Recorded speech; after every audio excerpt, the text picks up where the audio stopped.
Môre vriende. Julle klink baie bedruk. Goeiemôre. Dit is 'n wonderlike dag wat die Here vir ons gee. En laat ons daarin groot vreugde vind. Ons gaan begin saam sing. Die liedere wat Dorette vir ons uitgesoek het. Ons begin met lied 514. Ek weet verseker Jesus is Heer.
Ons gaan nou daai pragtige lied sing, Vlam 20, U is die lig.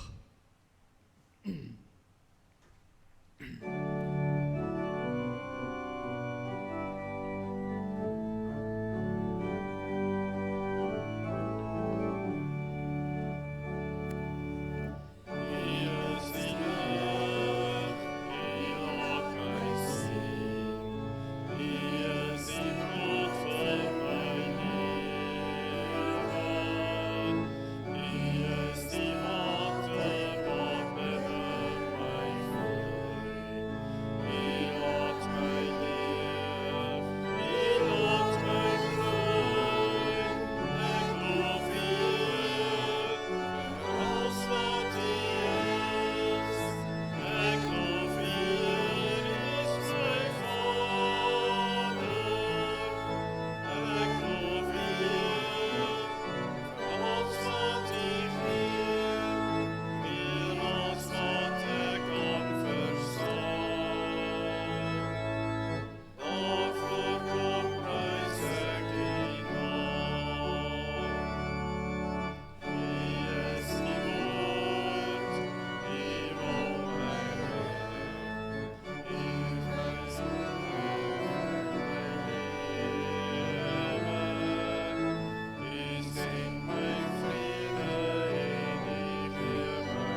Ons gaan die volgende 2 liedere op mekaar sing.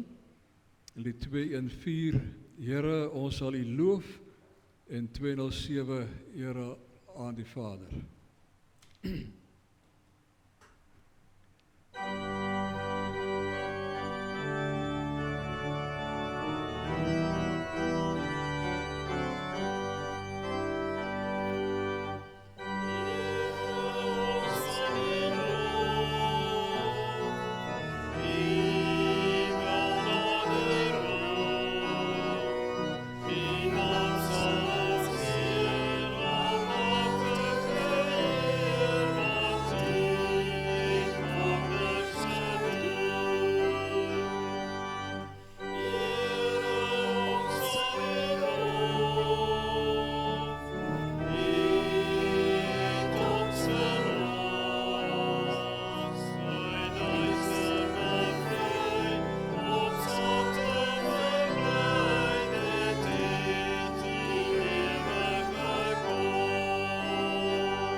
Ek wil net terugkom na die kursus toe vanaand. Ons gaan die kursus hier in die kerk aanbied en nie in die saal nie. Die rede daarvoor, as baie redes. Die ene is die waterverkoeler raas verskriklik en dan moet alles gebeur op 'n mikrofoon en die mense se terugvoer moet ook op 'n mikrofoon wees en dan is dit net onmoontlik om mense te hoor. So terwille van lekker gesprek gaan dit hier in die kerk gebeur. Die ander rede is dat die beeld is hier baie beter as aan die ander kant. Daar moet ons die gordyne en alles toemaak. Het moet redelik donker wees voordat ons behoorlik kan sien. So hier gaan dit nou net die beste wees. Gaan miskien 'n klein bietjie warm wees, maar ek weet nie, dit lyk my daarom as die vensters oophou, dan gaan dit lekker hier deurwaai. En dan ja, wat baie belangrik is, want dis nou die nadeel van skuif, is dat ons dan nou nie die tafels het vir die wat wil skryf nie. Bring asseblief vanaand jou knypbord saam. Dis die Afrikaanse woord vir 'n klipbord, né? Is mooi. Jou knypbord. Knipbord werk blykbaar ook. Maar bring daai ding saam asseblief met jou pen. Daar sal aantekeninge wees. Jy kan net daar byskryf. Verder gaan alles met die vertoning hierso op die skerm wees. En dan al het jy nie ingeskryf hier, kom. Moenie huiwer nie. Laat niks jou verhinder nie. Kom vanaand en bring vriende. Mense van buite die gemeente is baie welkom. Kerk is groot. Nooi hulle uit. Hulle is baie welkom om te kom. Vriende, ons gaan dan nou, die ander ding net, ek wil nou daar bo vir die kamera kyk, want julle sal nou nie onthou miskien nie, maar die kamera is daar bo Ons nou baie lank sonder die kamera gewerk en die klankmense het nou hard gewerk daaraan om te kyk hoe ons dinge kan verbeter weer. So almal wat inskakel, baie welkom. Ek kan nie elke keer daar bo in die hoekie kykie, maar julle weet julle is welkom. Die ouens probeer ook om dat ons die dinge bietjie meer vriendelik maak. Ons gaan die aankondigings uitsny. Dit is nie deel van die ding wat uitgaan nie. Ons gaan ook die gedeelte wat afkyk op julle wanneer julle liefdegawes ingee, die gaan ons ook maar uitsny. Die ander ding wat hulle nou probeer doen, dit is maar so eksperimentering, né? Is om net my sang 'n bietjie sagter te kry op daai ding. Want as jy daai ding luister, dit is verskriklik. Jy hoor net my stem oor alles gaan, die orgel is nie daar nie, niks, dis net ek wat sing. Dis verskriklik om na te luister. En hulle gaan dit nou ook probeer minder maak. Maar ek wil nie sagter sing nie, want ek wil sing soos wat ek lus is om te sing. So hulle moet nou daar 'n plan maar maak. Gaaf. Ons gaan nou oor in aanbidding. Ons gaan sing by Vlamlied 112. Ek roem u naam, die eerste vers, en dan gaan ons onmiddellik oor na Soetse Wildsbok. En ek wil sê, ons twee het nou nie gepraat met mekaar oor watter liedere om te kies nie, maar Psalm 42 sou die votum gewees het, want dit gaan vandag oor die lewende water. En toe sien ek maar die lied is gekies deur Dorien en nou ek het die votum verander. Maar is wonderlik dat dit nou juist nou so uitwerk. Goed, kom ons staan as ons dit doen.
My siel dors na die Here. Wanneer kan ek die lewende God ontmoet? Vandag, wanneer jy sy stem hoor, luister na hom. Wie my vind die lewe self en geniet my guns. Amen. Geliefdes, genade vir julle en vrede van God ons Vader, van ons Here Jesus Christus en van die Heilige Gees. Ons gaan nou die Here loof met Psalm 100. Al 3 verse juig almal tot God se lof en eer.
Vriende, dit is vir ons as mense belangrik om elke nou en dan onsself net te ondersoek.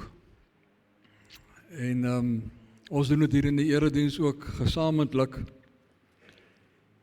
Maar weet jy, die Here vra nie van ons om derms uit te rig nie. As die Here vir ons nooi om onsself te ondersoek, dan is dit presies dit, 'n uitnodiging.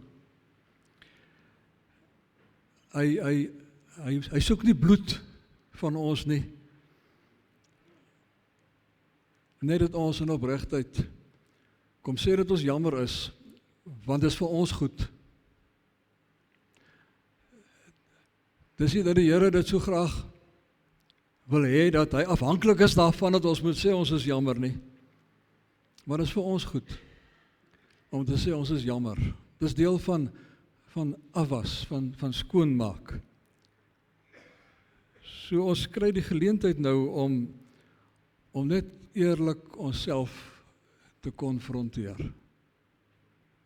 Hoe lyk ek vandag? Hoe is ek vandag? Wie is ek?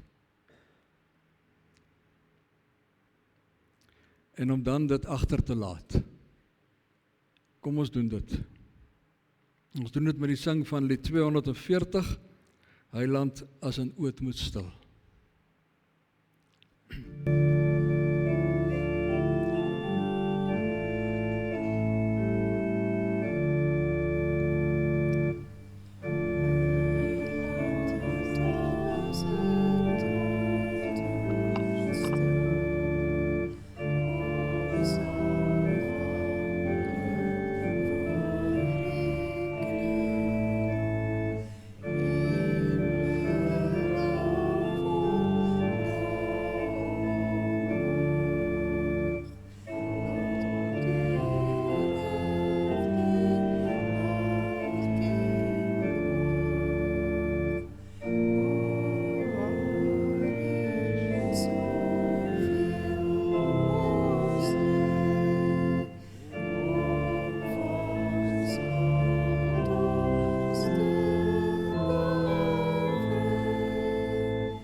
Ek herinner weer aan Jesus se gesprek met Petrus. Al wat hy by Petrus wil hoor is jy lief vir my? En toe Petrus sê, ja, Here. Toe sê die Here, nou maar kom ons gaan aan.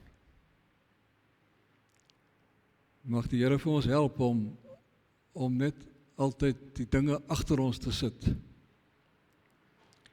Mag die Here vir ons help om die sonde wat ons miskien oor en oor doen, om dit ook agter ons te kan sit en in vryheid te gaan lewe. Ons gaan nou ons geloof bely en ons gaan dit staande doen en hardop, die 12 artikels.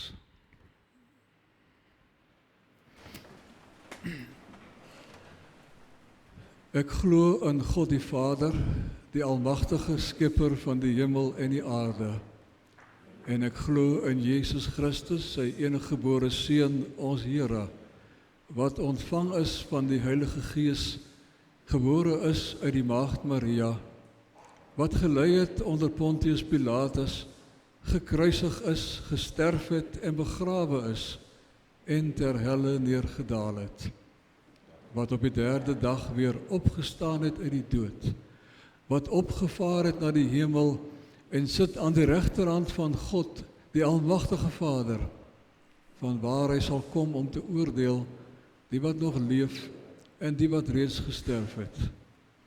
Ek glo in die Heilige Gees.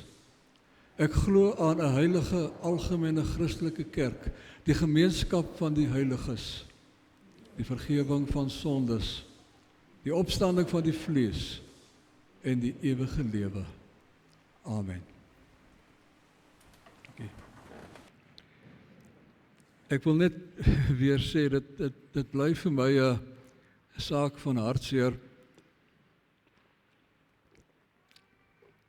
dat nie een van ons 3 belydenisse wat ons in die kerk opsê, wat oor al die eeue kom, nie een van hulle roep vir ons op om lief te hê en om disippels te wees nie. Hulle het almal net te maak met wat ons glo, maar niks met hoe ons geloof moet uitleef nie. En dan kan dit so koud en klinies oorkom. So kom ons plaas altyd die belydenis van ons geloof in 2 kontekste. Die ene is die konteks waarin dit ontstaan het. Dit het ontstaan in tye waar die kerk met homself in 'n worstelstryd was oor wat glo ons. Hulle het geweet ons moet mekaar lief hê. So dit het nooit in die belydenis ingekom nie. Net waaroor ons verskil het en waaroor ons nou saamstem. Dit is daar. Die ander konteks is dat ons dit doen net nadat ons onsself aan die Here toegewy het, nadat ons ons skuld bely het, nadat ons bely het dat ons naaste nie altyd lief het nie en moet lief hê. So binne daai konteks moet ons dit maar altyd sien. Maar ek sou nogal graag, as ek die kans kon hê om dit oor te skryf, sal ek daarom ietsie van die liefde ook wou ingesit het. Maar goed, ek nooi my maatjies vorentoe.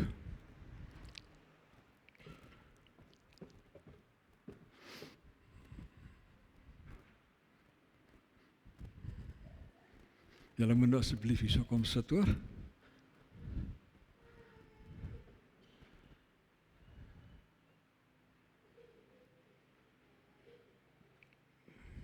Hierso.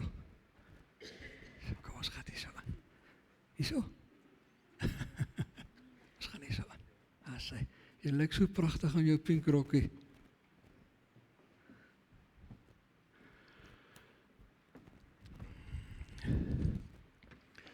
Is Luna vanoggend hierso? Jy's Luna, né? Luna het gister verjaar. Geluk met jou 6de verjaarsdag, Luna. En ons hoop dit gaan vir jou lekker jaar wees wat voor jou lê. Goed. Ek wil vandag praat onder andere oor plantjies, né? Ek het hier 'n plantjie. Die plantjie was op 'n stadium 'n saadjie gewees, né? En wat gebeur toe met die saadjie? Ekskuus tog? Hy het gegroei. En hoekom het hy gegroei? Wat het ons gedoen om hom te... Ons het hom in die grond gaan gedruk, hy moet nou groei. En wat moes ons nog gedoen het om hom te laat groei? Water. Nee, ons moet vir hom baie water gee, en ons moet vir hom kossies gee, né? Kunsmissies, partykeer is dit in 'n vloeistof, partykeer is dit sulke pink poeiertjies wat ons moet gooi, want hy moet eet, né? Hy moet kossies hê om te kan groei. En ons moet hom baie mooi versorg, né? Ons moet liefdevol die plantjie versorg, dan groei hy. Nou weet jy, die stukkie wat vir my altyd wonderlik is, wat ons nou nie sien nie, is wat gebeur onder die grond. Die saadjie lê daar onder die grond. Eerste wat ons sien is 2 weke later, dan is die plantjie begin hy nou uitkom, né? Maar wat gebeur als daar onder die grond? Nou ek gaan nou vir julle 'n videoetjie wys waar ons net kan sien hoe dit gebeur, né? Hulle het die plantjie wat groei afgeneem, maar toe het hulle die film nou net baie vinnig gemaak. Nou lyk dit vir ons op het vreeslik vinnig gebeur het, né? Maar dit het omtrent 'n week of 2 gebeur. Kom ons kyk 'n bietjie daarna.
Goed, ek dink hy begin nou al te herhaal. Nou sien julle, dis pragtig, né? Hoe die saadjie, hierdie groot plant wat ontstaan met hierdie ou klein saadjie wat hy onder die grond is, en wat daar gebeur is net 'n wonderlike ding. Ons kan dit nie self doen nie, net dit gebeur net daar. Maar nou sê die Here, ons is ook saadjies wat hy saai. En ons moet groei. Ons moet groei soos wat hy wil hê dat ons moet groei. En nou vra ek vir julle, hoe groei ons? Behalwe nou dat ons nou groter word, né? Maar hoe groei ons in ons liefde vir die Here? Hoe gebeur dit? Hoe raak ons liewer vir die Here? Wat moet ons gereeld doen wat belangrik is? Ekskuus tog? Ons moet ons Bybel lees, né? Ons lees daar in die Bybel op baie plekke waar die Here vir ons sê hoe ons moet maak. En ons lees in die Bybel hoe die Here vir ons sê dat hy vir ons altyd sal help om dit te doen, né? Hy sê nie net vir ons gemaak so nie. Hy sê vir ons, nee, kom ons, ek help julle, dan kyk ons of ons daar kan kom, né? So die Here wil vir ons altyd help daarmee. Ons moet gaan lees in die Bybel en dan gee hy vir ons raad. En wat moet ons nog doen? Wat ons gewoonlik doen saam met Bybel lees. Ons moet bid. Nee, ons moet bid. Ons moet met die Here gesels. Vir die Here sê, wat gaan aan by ons? Ons moet vir die Here sê, joh Here, ek sukkel 'n bietjie om daai maatjie lief te hê. Hy het my so kwaad gemaak, nee. Sy het soveel lelike goed vir my gesê. Ek kan haar nie lief hê nie. Gaan sê vir die Here, Here, ek sukkel daarmee, nee. Hy wil hoor. Ons gaan praat met die Here. Wees eerlik met die Here. Sê vir die Here wat jy in die Bybel gelees het en hoe belangrik dit vir jou is en dat jy dit ook graag wil doen in jou lewe. Wat moet ons nog doen?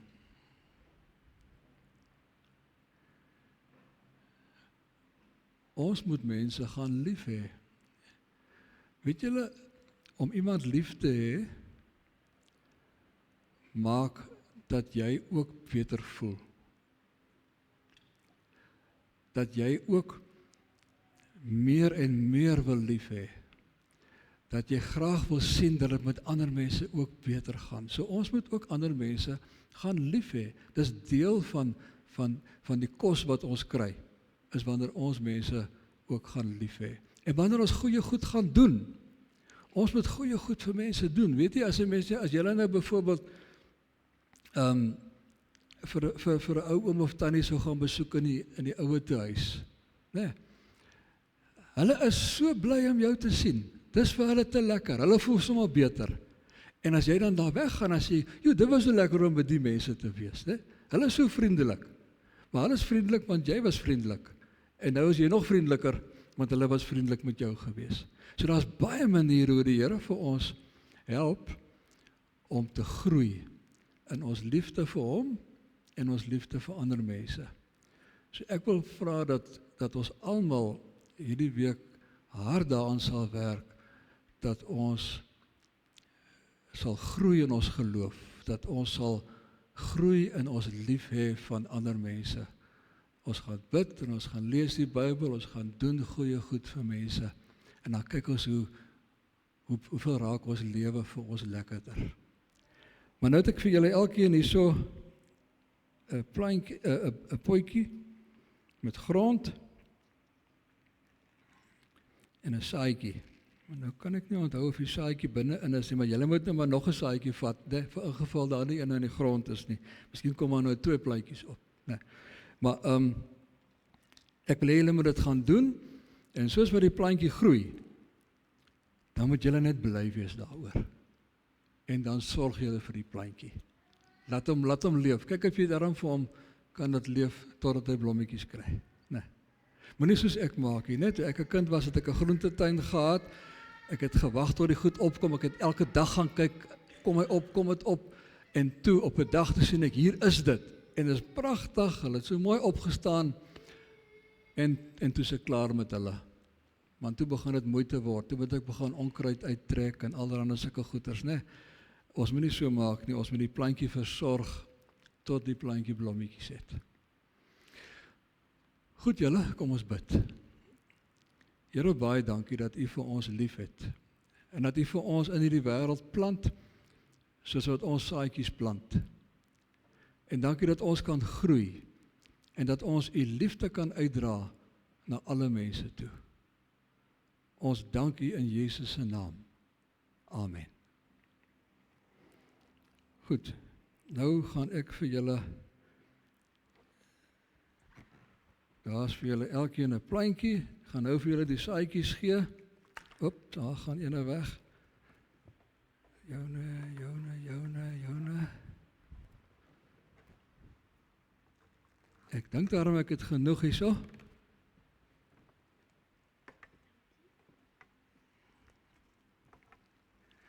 En dis goeie grond. So as die plantjie nie opkom nie, is dit nie die grond se skuld nie. Ons moet net water gee en mooi daarna kyk. Goed, soos wat julle nou gaan, sal ek vir julle 'n saadjie gee. Daar's enetjie. Mooi loop hoor, gaan kyk mooi. Julle kan maar so, jong, daar sê. O, jy het nie gekry nie. Jammer Luna, en dit so op jou verjaardag, of net na jou verjaardag. Daar sê. Goed, julle kan maar gaan sit hoor.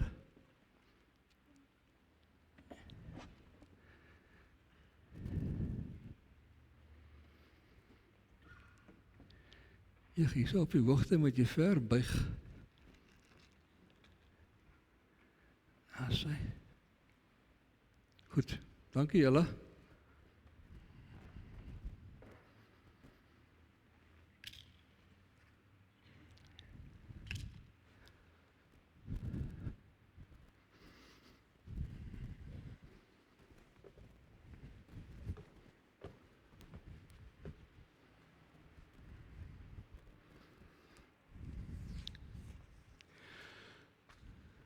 Vriende, die deel van die voorbereiding wat vir my die meeste spanning gee, is hierdie stukkie. Nee. Ek sal vir julle 3 keer in 'n ry preek, maar die kinderoomlik is vir my baie moeilik. So ek wil vir julle vra, as jy goeie idees het, of iets het wat jy voel die kinders moet hoor, en jy het sommer 'n manier om dit te doen ook, kom sê vir my. Jy kan dit self ook doen, maar as jy wil ek wil dit doen, dan doen ek het, maar asseblief, help my, gee planne. Dankie. Goed, kom ons bid saam. Here, ons is vanoggend hier op u drempel. Ons wag om te hoor wat u vir ons op die hart het. En ons kom doen dit met vrymoedigheid, want ons weet dat u vir ons daartoe genooi het. Ons doen dit ook omdat ons weet dat wat u ook al vir ons sê, of dit nou 'n woord is van troos of vermaaning, of u ons wil lei of teregwys, vir ons wil hoop gee of wil vra na ons motiewe, wat dit ook al is. Die bedoeling met ons is altyd goed. Die bedoeling is altyd een van liefde, een van opbou, een van genade. Ons dank u daarvoor. Here, ons kom ook en ons onthou hulle in ons midde wat op verskillende maniere swaar kry. Mense ook verder weg hier vandaan af. Ons dink aan mense wat siek is, mense wat operasies moet kry. Ons dink aan mense wat rou oor een wat dood is, hulle wat in die droogte is, hulle wat in die vloede soveel skade gekry het, hulle wat in oorlog is, hulle wat honger het voortdurend, hulle wat mishandel word. Here, wees genadig. Here, ons kom voor u met 'n leerbare gees en met sagte harte. Help ons om te onderskei tussen waarheid en leuen. Omvorm ons lewens, sodat ons vrugte sal dra wat u eer. Ons bid dit nederig, Here. Ons bid dit in afhanklikheid. In die naam van ons Here Jesus. Amen.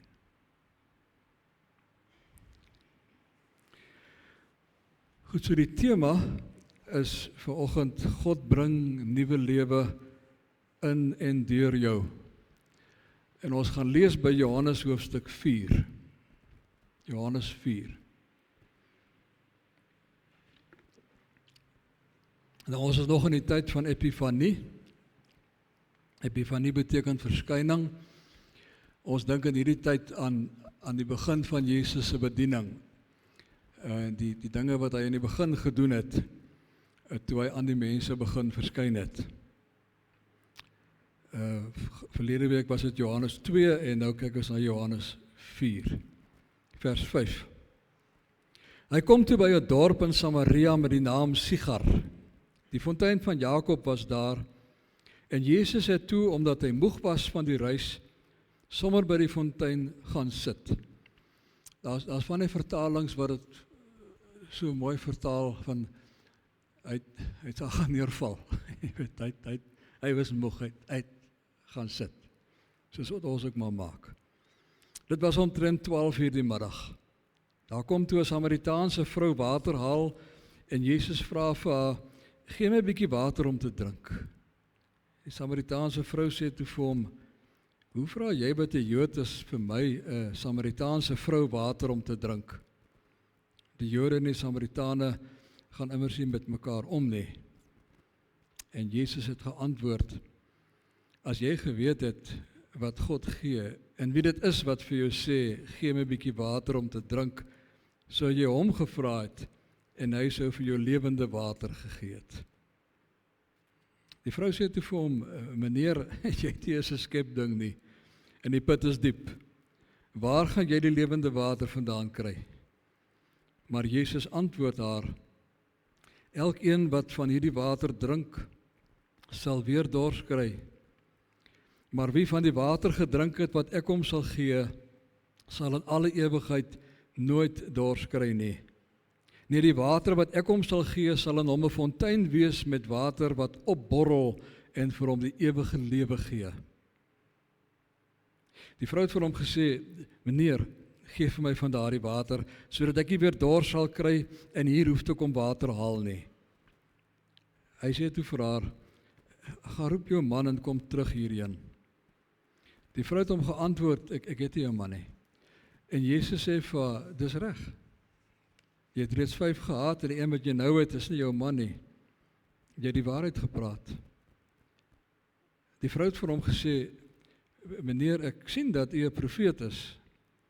Ons voorouers het God op hierdie berg aanbid, en tog sê julle die plek waar 'n mens moet aanbid is in Jerusalem. Jesus sê toe vir haar, glo my mevrou, daar kom 'n tyd wanneer julle die Vader nie op hierdie berg en ook nie in Jerusalem sal aanbid nie. Maar daar kom 'n tyd, en dit is nou, wanneer die ware aanbidders die Vader deur die Gees en in waarheid sal aanbid.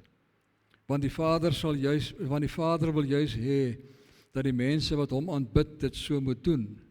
God is Gees, en die wat hom aanbid, moet hom deur die Gees en in waarheid aanbid.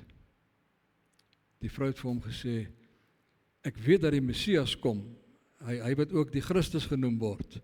Wanneer hy kom, sal hy alles aan ons bekend maak.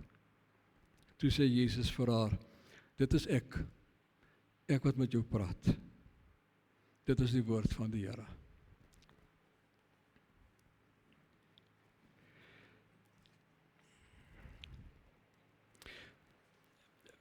Ek wil graag vanoggend 'n paar kantaantekeninge maak by hierdie gedeelte, met die wete dat ons nou vanaand gaan praat oor spiritualiteit.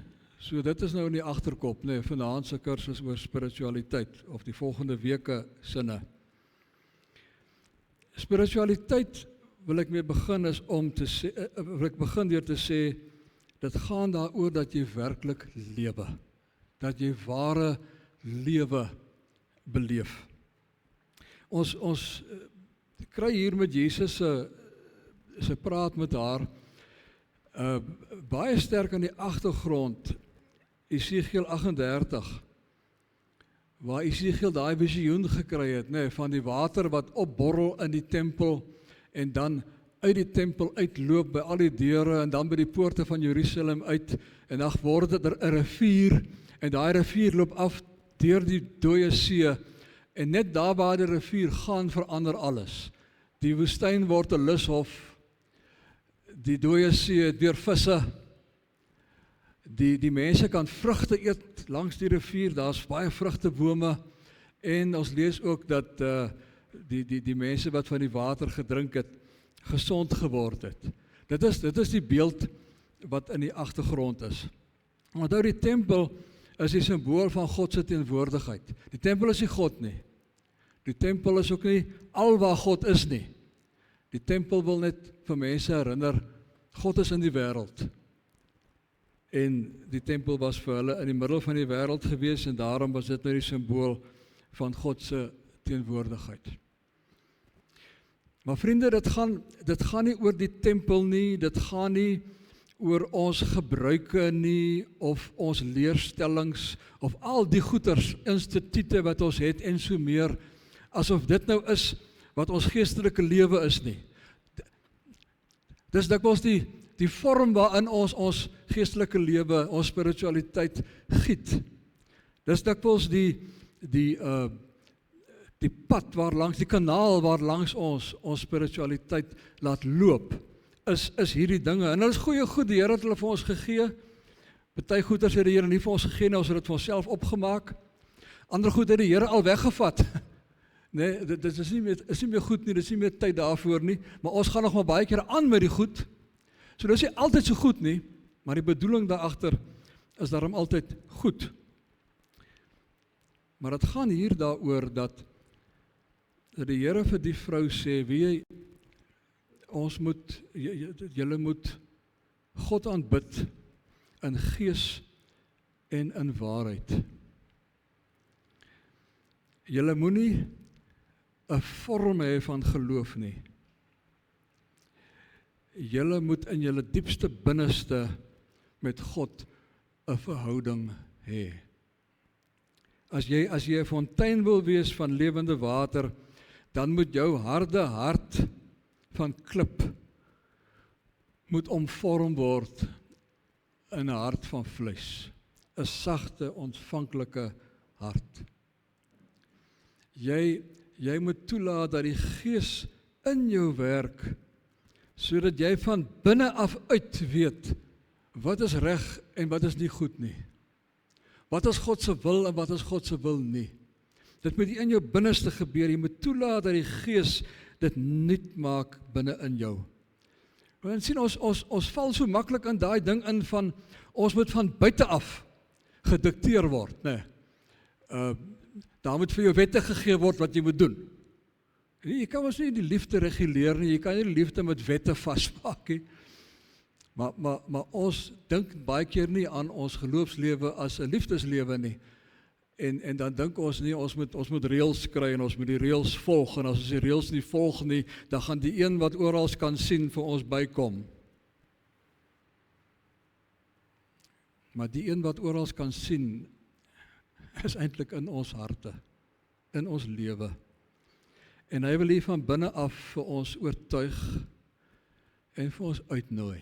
Dis my die wonderlike ding, wat ek moes ontdek, nie van die begin af nie, ek moes hier ergens langs die pad, moes ek dit ontdek, dat God is 'n uitnodigende God. God is nie 'n veroordelende, bekleierige God nie, die afgode is so. God is 'n uitnodigende God. God sal jou oortuig van 'n ding, maar hy druk jou nie in 'n blik nie. En vriende, as ons dit so leef, as ons so toelaat dat die Gees in ons dinge kom verander, dan begin beleef ons dat ons in harmonie leef met God. En met onsself. Ons leef gewoonlik die slegste met onsself saam. En ons kom in harmonie met ons naaste, en ons kom in harmonie met die ganse kosmos, wanneer ons toelaat dat die Gees in ons kom leef. En dit is waaroor dit gaan in spiritualiteit, dat jou lewe heel gemaak word, dat jy vir God toelaat om in te kom en so stukkie vir stukkie aan jou te werk. Die volgende wat ek wil sê is dat hierdie goed gebeur dikwels met ons so in die alledaagse. God ontmoet jou in die alledaagse. Kyk, dit is ongelooflik belangrik dat ons gereelde tye sal hê, toegewyde tye, waar ons met die Here stil word. Waar ons vir die Here sê, Here, hier is die tyd, kom werk aan my, ek is nou hier, ek gee nou aandag. Dit is ongelooflik belangrik dat ons dit sal doen. Maar as jy dit doen, dan kom jy ook agter dat die Here vir jou in die alledaagse die hele tyd ontmoet. Jy mis dit baie keer. Maar ons moet oop wees om net deur die Here raak geloop te word. En dis wat met hierdie vrou gebeur het. Sy gaan al water by die put. Sy doen dit al jare. Van haar jong meisie tyd af, moet sy maar gaan water haal, dit is wat meisies doen. En daai dag, toe sy doen wat sy altyd doen, toe vind sy vir Jesus. Is aangrypend, so in die alledaagse. hy het ook van 'n ander hoek af nou beskryf, ek sê dit nou 'n bietjie tong in die kies, ook 'n alledaagse belewenis gehad, want hy was soos ons almal moeg. Hy het nou ver geloop, hy's moeg en hy's dors, hy beleef wat mense beleef. En hy gaan val daar neer by die put, en nou het hy nie 'n skep ding vir die water nie. En hier kom die vrou aan. En nou is daar 'n interessante gesprekkie wat tussen hulle twee plaasvind, wat ook 'n tipiese van haar kant af gesprek sou wees, daai tyd tussen 'n Samaritaan en 'n Jood. Hulle hou nie van mekaar nie, en nou vra hy vir water. Nou sê sy eintlik vir hom iets sinies, skepties. So nou is ons goed genoeg vir julle Jode. As jy dors is, dan moet ek help. Dan is ek goed genoeg. En Jesus sê, as jy maar net geweet het. As jy maar net geweet het, wat besig is om hier te gebeur, dan sou jy vir my gevra het vir die lewende water. Vriende, spiritueel gesonde mense is mense wat oop is in die alledaagse lewe om deur God raak geloop te word. Baie keer in die gange van 'n winkel, of 'n besuippaadjie, of waar ook al. Maar wees oop. Wees bewus. Die volgende is, ons skram baie keer weg daarvan om die Here in ons diepste lewe te laat inkom. Toe die Here nou begin praat oor die lewende water, en sy is nie lekker seker wat nou hier aangaan nie, toe stuur sy die gesprek in 'n ander rigting. Sy begin 'n teologiese, kom ek sê 'n godsdienstige debat met Jesus. Sy sê, waar moet ons eintlik aanbid? Is dit hierso of in Jerusalem? Wat sê u? Dit was nou die groot beklei tussen ons, die groot debat. Kom ons hou 'n bietjie debat. Sy probeer vir Jesus wegvat van haar af na hierdie debat toe. Nou vriende, ons het nogal die manier. Ons dink baie keer, as ons nou 'n lekker gesprek met iemand gehad het oor die doop. Nee, ons het nou mooi verduidelik hoekom ons kinders doop, en die ander persoon het nou mooi verduidelik hoekom hulle nie kinders doop nie, dan dink ek ons het nou 'n geestelike gesprek gehad. Nee, dit was nie 'n geestelike gesprek nie, dit was 'n gesprek oor godsdienstige sake. Of ons dink as ons nou iewers oor 'n etiese kwessie, sê maar die doodstraf, nou weer 'n slaggie gesê het, maar die ding moet terugkom. Dan voel ons het nou weer 'n stand gemaak vir die Here, en dit was nou 'n geestelike ding wat hier gebeur het. Of ons het 'n gesprek gehad oor selfde geslagtelikheid, en ons het ons standpunt duidelik gemaak, dan dink ons het nou 'n geestelike gesprek gehad.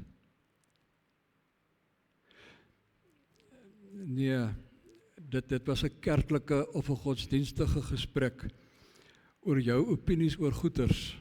Wat ook belangrik is, né? Dit is belangrik. Baie belangrik. Maar dit is nie 'n geestelike gesprek nie. Weet jy wanneer word 'n geestelike gesprek? Wanneer jy by daai persoon gaan sit wat selfde geslag georiënteerd is, of by daai ene se ouers gaan sit en vra, vertel vir my, hoe beleef jy die lewe? Hoe beleef jy God? Wat gaan aan in jou lewe? Ek wil hoor.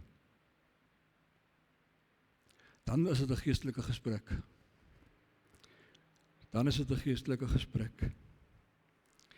Hoeveel keer het ons kerklike vergaderinge, van synodes tot kerkraadsvergaderings, nee. Die opening is fantasties. Dis daar toegespits om 'n klimaat te skep van ons is in die Here se teenwoordigheid, ons het nou hier 'n geestelike situasie, ons wil in afhanklikheid van die Here hier ons besluit te neem, en ons spandeer baie tyd daaraan, om goed te open. En miskien aan die einde, jy weet, almal raak nou ook haastig en moet huis toe gaan en so aan, dan het ons nou weer so 'n kort geestelike oomblik, maar wat tussenin gebeur is nie altyd geestelik nie. Dis is baie keer doodgewoon robuuste debat, wat ook moet gebeur, maar is nie geestelik nie. Dis alles gesprekke oor goed, oor God se goed, selfs gesprekke oor God. Dit word eers geestelik wanneer dit gesprekke is met God. Gesprekke is saam met God. Gesprekke is ter wille van God. Dit word geestelik wanneer ons ook nie net praat nie, maar begin luister na wat sê God. In gees en in waarheid. Dit is die woorde wat Jesus gebruik. So geestelik spirituele mens is iemand wat oop is daarvoor dat die Here jou soos 'n boek kan kom lees. Nog beter, dat jy jou boek saam met hom lees. Dit is nogal goed om dit te doen. Die volgende kantaantekening is dat God in ons diepste kamers van ons lewe wil ingaan. So van oop boeke gepraat. Kyk, die vrou het bietjie gesukkel om te verstaan, wat is hierdie lewende water? Dit was nie vir haar 'n begrip wat sy lekker gesnap het nie. Maar op daai punt, vir een of ander rede, sê Jesus vir haar, gaan roep jou man. Ek sê vir een of ander rede, want ek weet nie wat Jesus se redes nou eintlik was nie, miskien wou hy 'n bepaalde ruimte geskep het, maar dit was natuurlik ook so gewees, dat om met 'n vrou wat nie begelei word deur 'n mans familielid nie, by die put te praat 12 uur in die agtermiddag, wanneer jy alleen is saam met 'n ander man, dit was 'n groot skande. So dit kan ek wees dat Jesus net vir haar sê, luister, voor ons nou verder gaan roep net eers jou man, daar kan ons nou lekker gesels. Ek weet nie, maar in elk geval, sy sê toe, ek het nie 'n man nie. Nou, dis 'n manier om uit die ding uit te kom. En Jesus druk deur. Hy sê nie, maar ons moet praat. En wat hulle als gepraat het, weet ons nie. Ons hoef nie te weet nie. Dit was 'n privaat gesprek tussen haar en die Here. 'n vertroulike gesprek tussen hulle twee.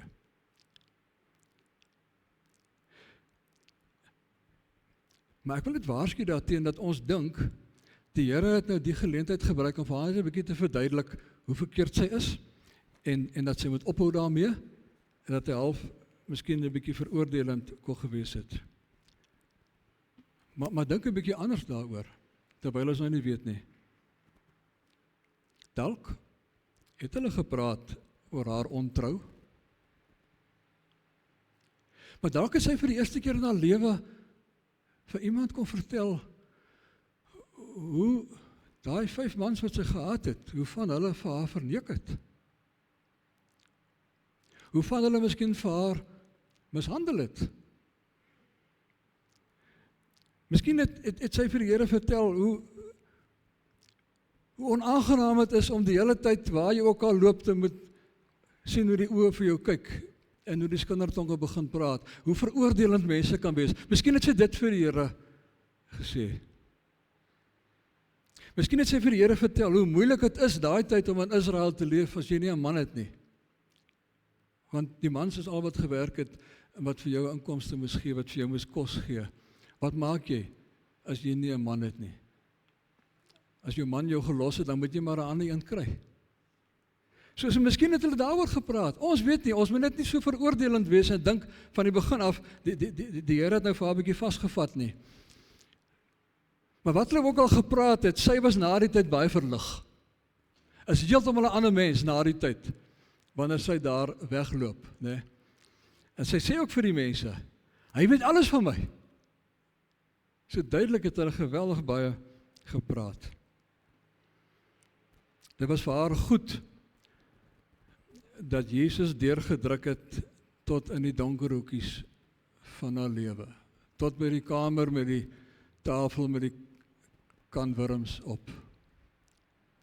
Dit was vir haar goed. En dit moet vir ons ook so wees. Vriende, dis nie lekker nie. Ek doen dieselfde ding, ek probeer ook vir my.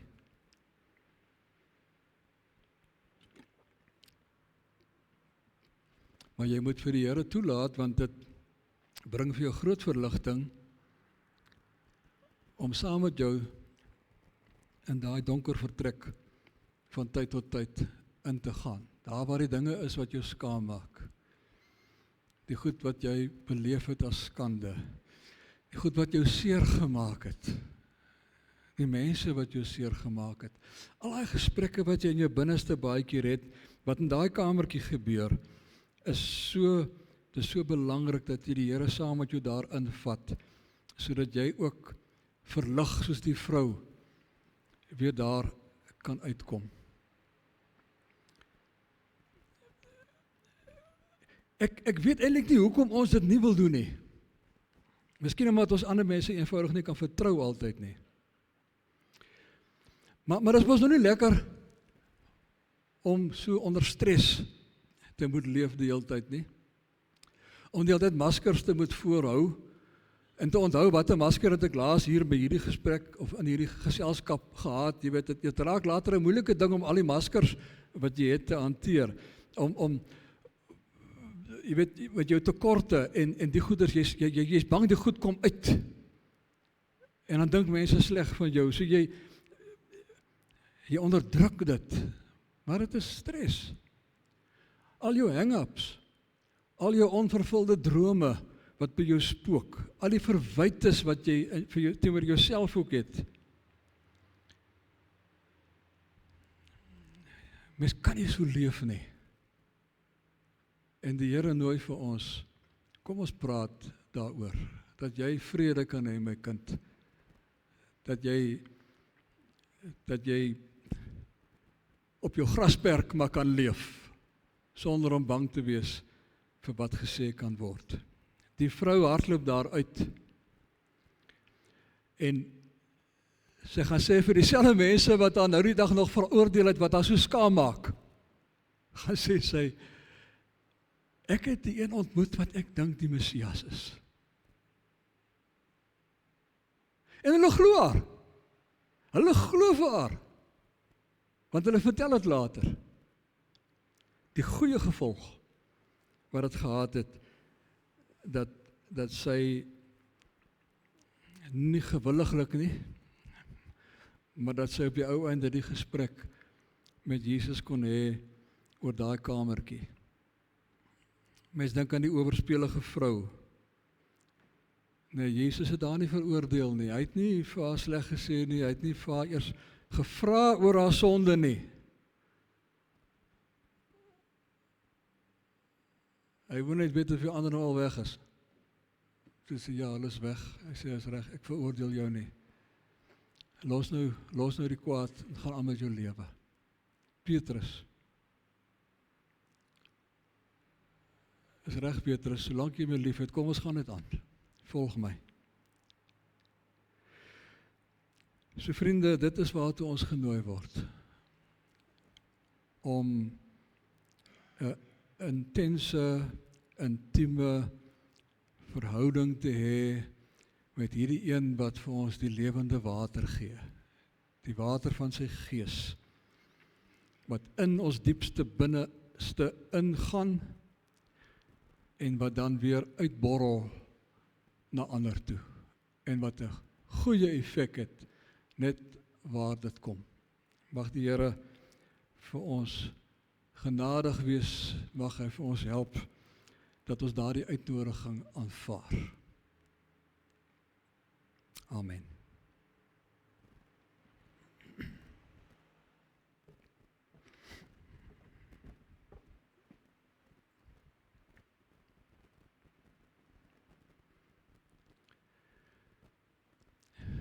Here, dit is moeilik om te dink dat ons borrelende fonteine van lewende water kan wees.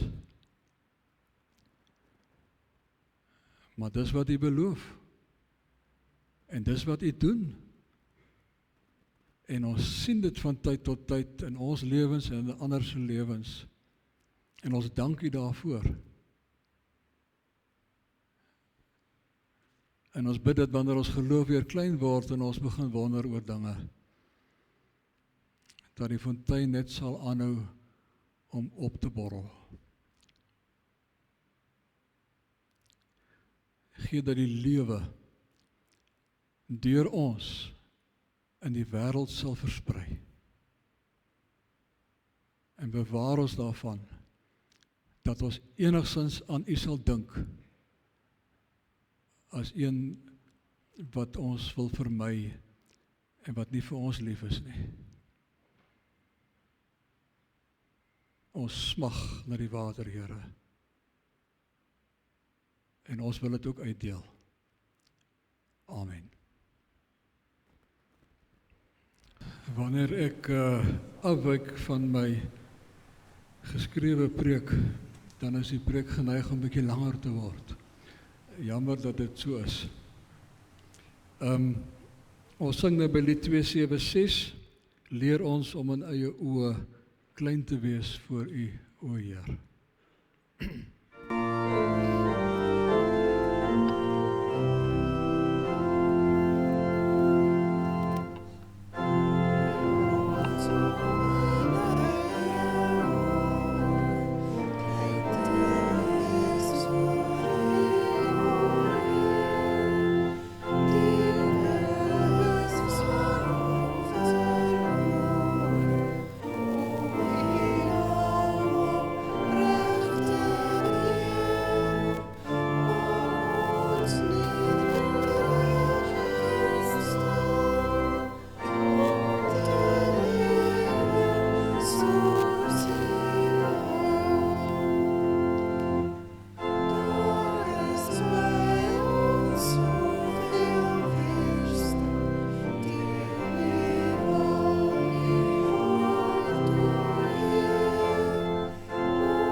Geliefdes, die genade van ons Here Jesus Christus en die liefde van God en die troos van die Gees is met elkeen van ons.